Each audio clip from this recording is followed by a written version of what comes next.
pagka ang pag-uusapan naman po ay mga taong nakatitiyak ng pagtatamo ng kaligtasan.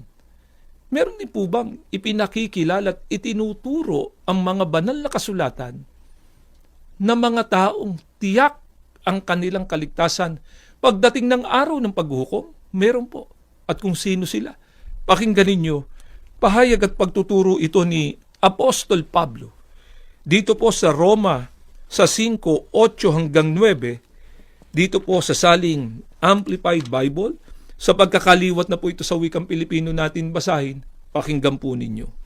Subalit ipinakita ng Diyos at maliwanag na pinatutunayan ang kanyang sariling pag-ibig sa atin sa pamamagitan ng katotohanan na samantalang tayo ay mga makasalanan pa, si Kristo ang Mesiyas, siyang pinahiran, ay namatay para sa atin.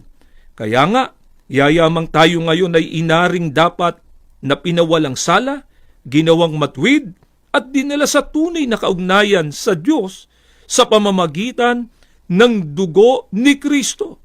Gaano pa kaya katiyak na ililigtas niya tayo sa galit at puot ng Diyos?